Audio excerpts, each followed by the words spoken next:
Hi everyone, Materim here again with another Brawler's Bash prep battle report. This has my Ogre Kingdoms facing off against Michael's Dwarfs with a 3,000 point modified battle line scenario. And this is scenario 1 in the Brawler's Bash players pack. If anybody happens to be looking on, I'll explain it a little bit here in a sec. Alright, so here is our table. We set it up kind of what we expect, something similar to them having at Brawlers. Two forests, a couple of hills, building, maybe something else.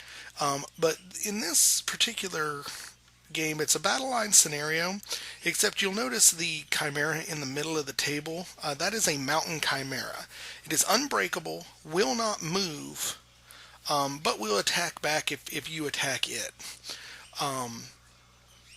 And if it's killed at the end of the game, both players get 200 victory points. In addition, whoever did the most wounds to it during the game gets an additional 300 victory points. On top of that, if you have a unit with fortitude in your opponent's deployment zone, you get 200 victory points. And if you keep your opponent out of your deployment zone, you get 200 victory points. So there's potentially, 900 victory points that is possible in addition to whatever you kill here. So a lot of victory points up for grabs. We'll go ahead. Both Michael and I have changed our lists considerably from what we fielded in the last game. So we'll get into deployment here and I'll show you what we're talking about. Okay, so starting from the left, Michael has a gyrocopter. I don't remember if this is the one. He's got two. I don't remember if this is the one with Vanguard or not. Up on the hill, he has a cannon with the Rune of Forging and the Rune of Burning. Then he has an organ gun with no runes on it, and a Master Engineer next to that to give it its bonus. Then he has a cannon with just the Rune of Forging on it. So big War Machine hill there. In front of that is a unit of 15 Thunderers. They have full command and shields. Then he has a unit of Longbeards with great weapons, full command, and the Ancestor rune. Next to that is a unit excuse me, of 20 Ironbreakers. They have full command and the Rune of Battle. And hanging out with them is his Thane, BSB with the Master Rune of Grungy, and a great weapon. Behind that is a Rune Lord on the Anvil of Doom with the double Rune of Spellbreaking and a great weapon. Then he's got a unit of 25 Hammerers with full command and the Master Rune of Groth One Eye. His Lord is in there, who is his general, with the armor of Boric Beetlebrow, the Rune of Might ×2, one Rune of Speed, and a shield. And actually, I think this might be where his BSB is. I think I got that wrong. Ultimately, it doesn't much matter at this point. And then over there, covering his side, he has a unit of 20 Dwarf Warriors with full command and shield. And up front, this is actually the gyrocopter he has with Vanguard on it, because you see it vanguarded up here. So then on my side, I have a single Saber Tusk. Then on the other side of the forest, in front of the Stonehorn, there is a second single Saber Tusk. And then I have a Stonehorn that has been upgraded with the giant crossbow for the right. Then I have a unit of 4 Iron Guts with full command. Then vanguarded up, you see a unit of 6 Man-Eaters. They are all equipped with the Ogre pistol. They have the banner of Eternal Flame on them, and their been there, done that rules is poison attacks and Vanguard. Then I have a unit of 18 Ogre Bulls with full command, and a Lookout Noblar on the unit. In with them, on the left-hand corner, is my Tyrant with an Ogre Blade, Dragon Helm, and Talisman of Preservation. He also has the Iron Fist on him, so he's rocking like a 3-up armor save, 4-up ward save. On the opposite corner is my Slaughtermaster. He is a level 4 to the Lore of the Great Maw. He has Fencer's Blades, Glittering Scales, and the Greedy Fist. Then in the center, the banner pole with the flag on it is my Bruiser, BSB. He has a great weapon, the Death Cheater big name, and the Dragonhide banner. Then up on the hill, we have an Iron Blaster. In front of the Iron Blaster is a unit of 6 Lead Belchers with a Bellower. And then you can barely see them just on the other side of the Lead Belchers is a unit of 3 Yetis. So I don't think either of us wants to actually go into close combat with that Mountain Chimera, because it's much faster than us and kicks out a ridiculous number of attacks at high strength. So I think the plan is just to try and shoot it to death while we start to engage each other, with the hopes that one or the other of us will get the most points or most wounds on it and get those extra points. Other than that, I just want to get this big old brick of ogres into somebody and crush face. I don't often hoard my ogres, so I'm really not used to dealing with them like this, so we'll see how well it works. So dwarves get the first turn, and in an inauspicious start, the gyrocopter marches over my big unit of ogres, attempts to drop his bomb, misfires it, and suffers a wound. Then over here, I guess he's thinking that I'm going to charge my man-eaters into that chimera, so he brings up his gyro bomber just close enough where I'm not going to be able to move into the chimera without touching that, but that's absolutely fine. I've got guns with poison attacks. My plan was to just pump the thing full of shots, and I can do that just as easily with the gyrocopter sitting right there. So during the magic phase, the anvil goes off and puts a wound, with its magic missile, puts a wound on my Sabertusk here. And I think he gave another one of his units +1 armor save. I just was having terrible luck stopping him from casting, which is kind of ridiculous considering I've got a level 4 and he's got nothing. But I was not rolling very well on the Dispel dice this first turn. Then with his organ gun, he ends up putting 4 wounds out of 10 on the Mountain Chimera, which was pretty impressive. Then with his first cannon shot, he threads the needle between his gyro bomber and the Chimera, hits the unit, kills one of the man-eaters, and I think fails to win the second one, and then he shoots again right through that space and ends up not hitting. I think he was just a little shy of hitting the man-eater unit again. So we go into Ogre turn 1, and I get my cats up there super fast. I'm pretty sure the one that's wounded already is not going to survive, but I want the other one to sneak around and get into that cannon there, because I have had pretty good luck with cannons against dwarf war machines. And then I start moving up the stone horn because I want to use the multiple wound crossbow that it has on the back to do some damage to the other war machines and hopefully take them out before I have to get into combat. Then over here in the center, I don't move the man-eaters because frankly I don't want to move them at this point. I'm still going to try and put some gunshots into the Chimera, hopefully get some wounds on it. I move up the Iron Guts so they can kind of shoot through that gap between the altar there and his gyrocopter. I figure they can, if not take out those long beards, at least do a crazy amount of damage to them and make them essentially not combat effective. And then with this big unit here, I'm pushed up so that I'm a little behind the Chimera, and it's a very long charge if he's going to want to try and get to me. But not a terribly long charge if I want to get to him. I mean, I have a significant movement bonus up on him. And my ultimate plan is to hit those warriors that are on his left side hard. And I'm pretty sure I can just annihilate them to a man on a charge. And then I'll reform and be basically in his flank with an insane amount of ogre death. And that's kind of what I'm hoping for to happen in sort of my next turn. Then on the side here, I bring up the Yetis basically to just put pressure on that flank. I don't want him doing anything crazy and moving out on that side to get away from where I want those warriors positioned, so I just want to keep the pressure up pretty good. And the Lead Belchers are moved up to the point where they are now. I'm going to start shooting at the Hammerers. Hopefully I'll get a turn or so to thin them down a little bit, or at least I would if it wasn't for that freaking Master Rune that gives them all a 5-up ward save, but we'll see how that goes. So as I show this picture, I want to remind everybody what happened the first magic phase on the first spell I cast last game that I was doing a Brawler's prep.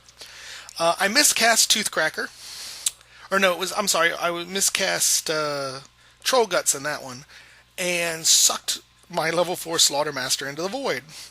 So I figure, alright, I got some bad luck out, so let's go ahead and go on to magic. I try to tooth cracker my big unit here, and as you can see on the top, I throw 2 dice at it.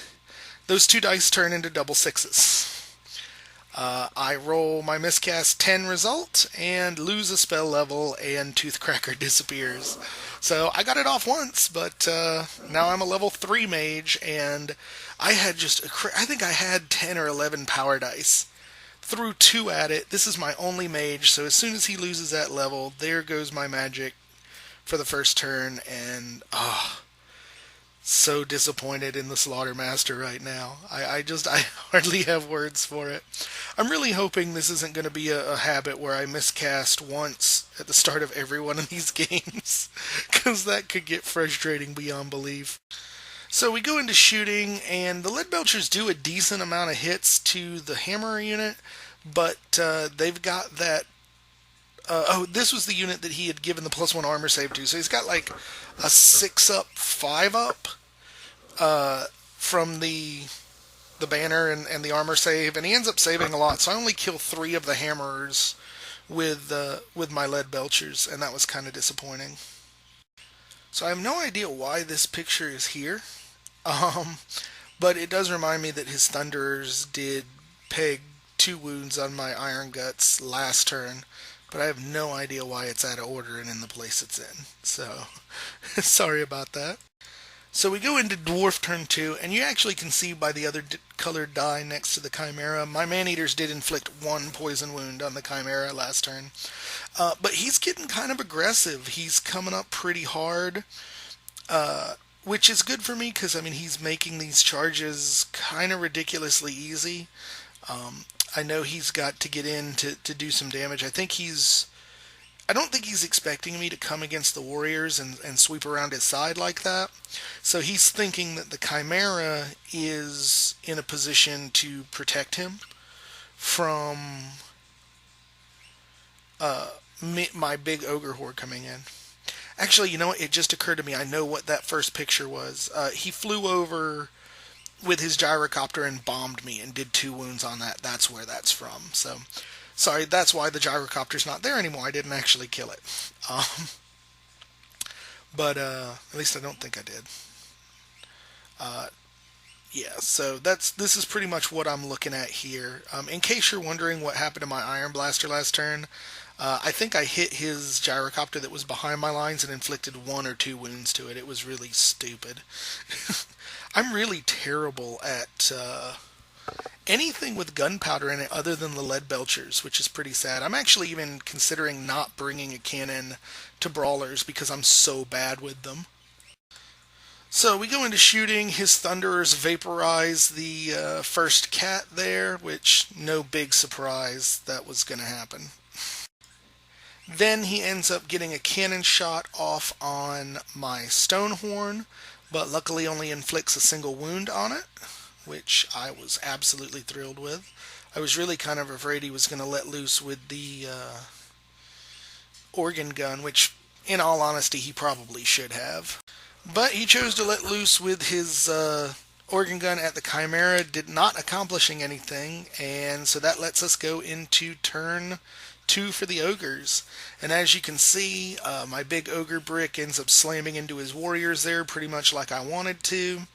And my smaller group of Iron Guts on the side slam into the front of his Longbeards, which again, I think I can do enough damage here to grind them down, maybe. They've only got hammer, or I think they're the ones with shields, maybe. They might have shields. Either case, at the time, I thought it was a great idea. And you can notice my Man-Eaters have 1 more wound because he did manage to hit his other cannon on them, but only inflicted a wound. So, Man-Eaters are still strong, still trying to get those points for the Chimera. Probably not the best use of them, but in all honesty, I'm still trying to learn how to use the Man-Eaters. So I'm making some kind of lackluster tactical choices here.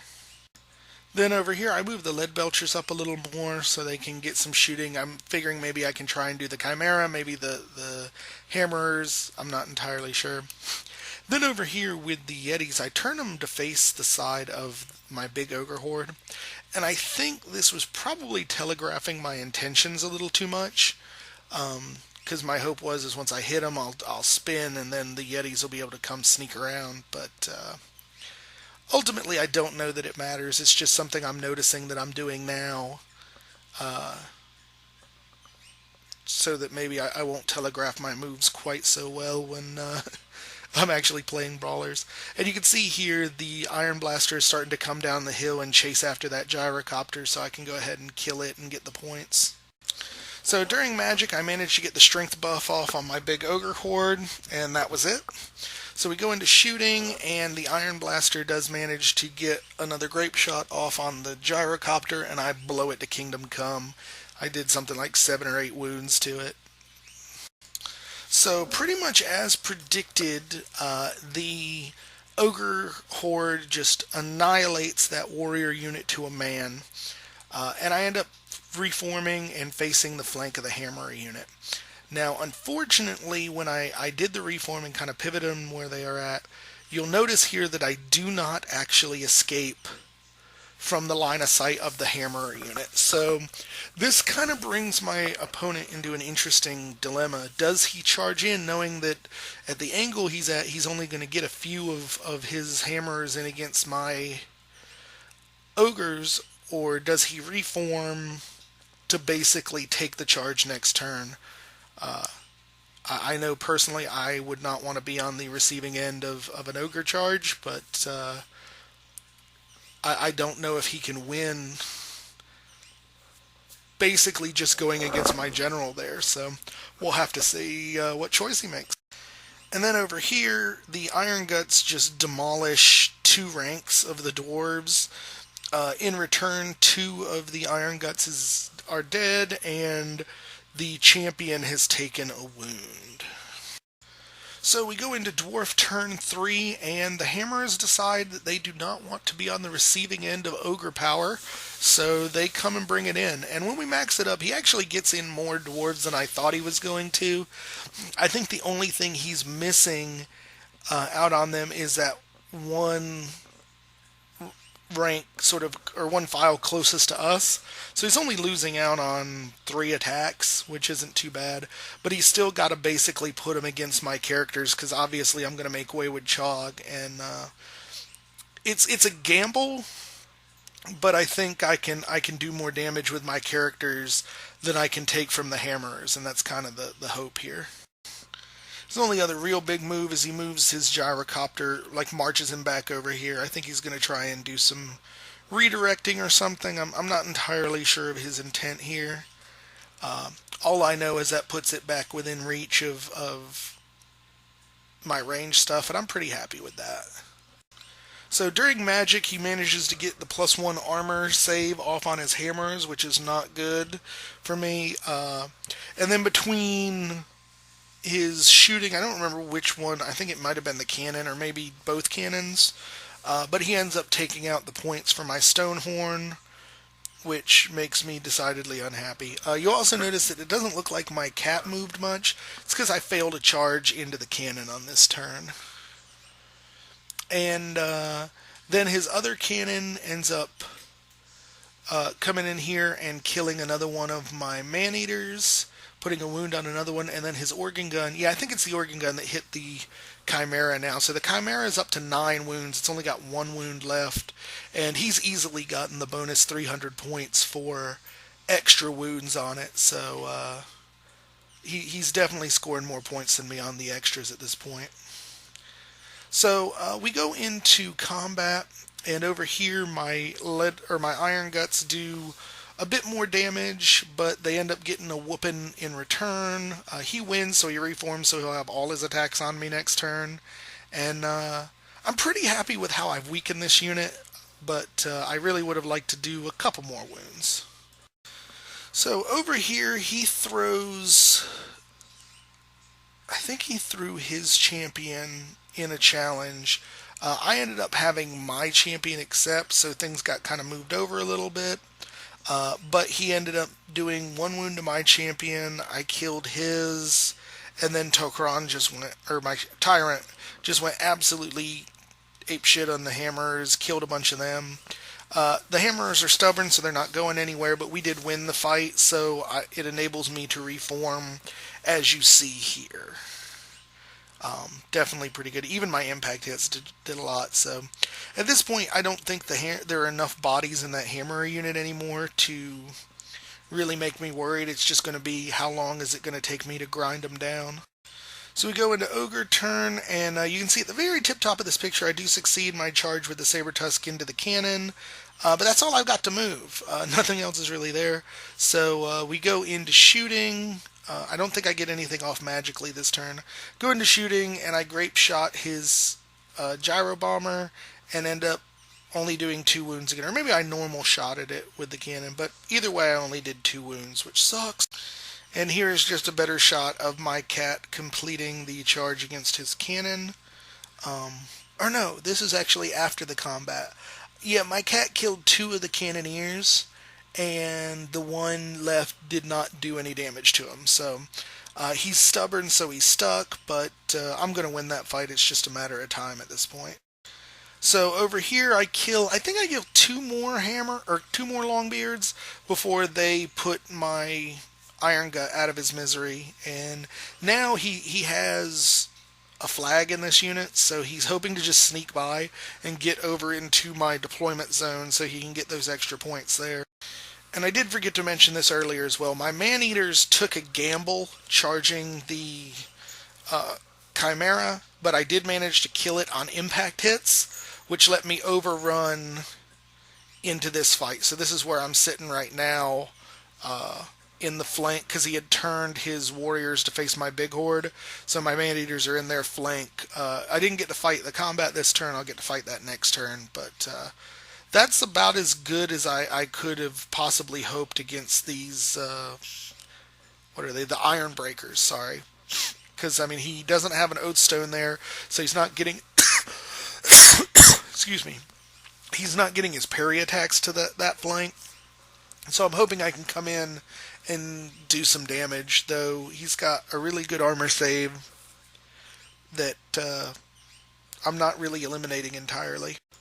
And so after the combat here, I have managed to kill everything except for a single Hammerer and his Dwarf Lord. So now I'm not super worried. I'm generating a lot of static combat res here, and I just don't think he's going to be able to output it. But me just having so many ogres that are not always striking last is just enough to chew him up, and I think it's exactly what I needed into that unit. So we go into Ogre turn, or no, I'm sorry, Dwarf turn, I think this is 4, maybe 5. I'm losing count at this point. He realizes that his gyrocopter is pretty much dead, so he wants to go ahead and charge it in the back there, hoping that I'll fluff against it and he'll get some extra combat res.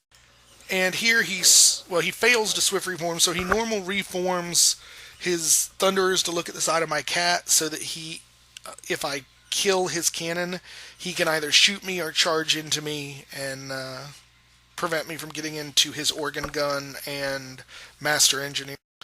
So ignore the Dwarf Lord standing there, because I forgot to take the pictures of what happened during shooting to after we started doing the combats. But he ends up pointing the organ gun at my Yetis and blowing away 2 of the 3, which is good for me because he's not getting the points for it. You've got to be below 25% of your starting models for him to get half points for them. So, and then over here he lands his second cannon blast right on the top of my Iron Blaster and inflicts 4 wounds on it. Then he makes us do this combat first. I kill a bunch of Iron Breakers. He kills... no, he doesn't kill any of the Man-Eaters, but inflicts 1 wound on the champion and 2 wounds on the unit. I think I win this one, but he's stubborn, doesn't go anywhere, and then I reform into this little 4-man brick. Then the big combat goes down. I end up destroying the last of the Man-Eater, or the Hammerers. He puts a wound with his general on both my general and my Slaughtermaster, so those 2 and the champion each have 1 wound on them. But he ends up needing a 5 rerollable to not break. Fails it, I run down his Dwarf Lord and slam into the front of the Iron Breakers here. So then we go into Ogre turn, and my Yeti runs off to go hide behind a building. The Iron Blaster and the Lead Belchers move up a little closer here. I do not tempt fate by attempting to cast any more spells, so all we've got is shooting, and between, I think it's just the Lead Belchers end up taking out this 4-man hammer unit that was trying to run for my lines, so they get annihilated. And then during combat, he basically doesn't get anything through on me. Pretty much the impact hits and the characters do enough damage from that charge to annihilate the Iron Breaker unit, and now it's just start of cleanup time. So during his turn, he charges his Thunderers into my cat, which makes my cat disengage from the cannon it's failed to kill for 2 turns now, and that cat's just going to get evaporated. He does end up landing another cannonball on my Iron Blaster, and either that, I think it was a cannonball he landed on the Iron Blaster and just annihilated the thing. The rest of his shooting was surprisingly lackluster, so we go into combat, and as predicted, he destroys the cat there and reforms as you see him ready for whatever pain I'm about to throw. Nope, this picture reminds me what the rest of his shooting is. He opened up with the organ gun on my man-eaters and killed all but one of them. So on my turn, I slam the one remaining man-eater into his cannon, figuring I'll just pick up the points for that. I also slam the big old ogre unit into his other cannon. They just don't look like they're really touching because that hill makes it physically impossible for me to balance those guys there. Then over here, I figure might as well march my... move my Lead Belchers up towards his dude on the anvil. I'm not going to kill it in combat. Maybe I'll get lucky, and if I can at least put half wounds on it, I'll get half credit for it by the rules of Brawler's Bash, and maybe I'll get lucky enough to kill him. You never know.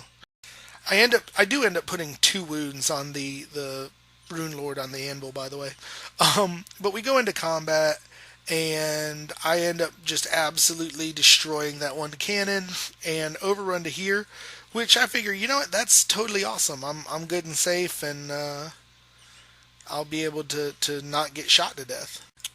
And to no one's surprise, I kill that first cannon and overrun into the second, or to the organ gun, and I figure this is going to be just over with, but I did forget about his Thunderers there at the bottom. So, in Dwarf turn 6, he slams his Thunderers into my Ogres, basically with the hope that he'll not die, but it does end up freeing up his organ gun, and he turns that around during his shooting phase and vaporizes the man-eaters and gets the points for them. But during combat, I end up vaporizing his dwarf unit. Not that it really matters to him, because in Brawler's Bash scoring, it just matters what you kill. I then get ready for my turn 6, where I'm going to charge the organ gun, and I'll be able to get that, but his engineer will get away. And over here, you can see I keep getting my Lead Belchers closer. I take another volley of shots, but nothing gets through his armor and ward. So I only did 2 out of 5 wounds, so I didn't get him below half. And then during combat, obviously, I kill the organ gun, and his engineer is there because even if I overrun against him, there's no more combat left in the game, so I'm not going to be able to kill him, so we don't even bother. So this just shows what the board looks like after we're done. All my opponent has left is his Rune Lord on the Anvil of Doom and the engineer on the hill. I have quite a bit more than that. He did get the 300 extra points for killing the Chimera for this, but he didn't get a unit into my deployment zone, and I did get a unit into his, so I get the extra points for that to the tune of 600 or 400 extra points for that, plus 200 for the Chimera being dead that we both got. So we went ahead and tallied up points, and to no one's real surprise, this one was a victory to the Ogre Kingdoms. I got somewhere to the tune of 37 or 3,800 points. He got 14 or 1500, I think is what the ultimate number ended up being. So definitely a good crushing number. As far as my list, I'm still not super happy with it. I think the Stonehorn is going to stay at home this year, even though I did bring him to the last prep tournament I did last year. I need the points for other things, particularly if I'm putting the man-eaters in there. They're a really expensive unit, and the Stonehorn is basically a big target. And even though the Ogre Horde did really, really amazingly here, I think I'm going to leave that at home too. I'm worried that I'm just putting too many eggs in one basket. I think I'm very, very vulnerable to something like Purple Sun just wiping 9/10 of my combat power off the board in a single swipe. Not to mention a single bad break check or something like that could end up causing me a lot of problems. So I definitely like the idea of having just a crazy stupid number of bodies on the board, but I think what I'm going to experiment with from here on is more bodies in smaller units. So we'll see how that works. I've already got another list put together. I'm hoping we'll be able to get back to the narrative next week, so I won't get to test it out immediately, but I think that's where I'm going to go with it. I would like to add more magic, but I'm not sure if I can fit it in. I definitely want to get somebody with a Dispel Scroll or a Hellheart, if not both, in. But I like the kind of combat nature of this build for my Slaughtermaster. So I'm not sure where I want to go there. There's still a lot of questions of how I want to work this list. I like the Yetis. They didn't really get to shine this game, but they're a nice surprise for ethereal armies and stuff like that because they do have magic attacks. So I definitely think I want to keep them in. And I was serious when I'm thinking I may pull the Iron Blaster out altogether. I don't know if I don't use it right or my luck is awful with it. I never seem to do very good with cannons in general. So I'm wondering if this cannon is going to sit here and just not accomplish anything for me. Would it be better for me to have some other alternative? And I know some folks are going to say, no, you need the cannon because of X, Y, and Z, but I don't know. It's something I'm considering with. I think with the list I put together for next time, I am kind of experimenting with leaving it at home and seeing what happens. So, as far as my opponent's list and his performance, I don't think his list was necessarily bad. It is very difficult to handle the Ogre Horde, but I think his biggest tactical mistake here was he uses the gyrocopters offensively. He sends them across the lines to do damage, and really, that's not what he needs them for. With a properly placed gyrocopter in front of my horde, he could have held me off, redirected me, prevented me from getting around that line, and then could have put the hammers into him at a time of his choosing. And with him not having done that, it was very easy to just overwhelm his defenses and just start crushing things. And once not to this is going to sound a little bragging, but once I had engaged the warrior unit, like that first successful charge, I knew at that point I was going to win the game. Because I was behind his lines with just it was something like 1,900 points of Ogre, something stupid that I had behind his lines, and he just wasn't in a position where he was going to get the level of support from his different units that he needed to handle a monster of that size.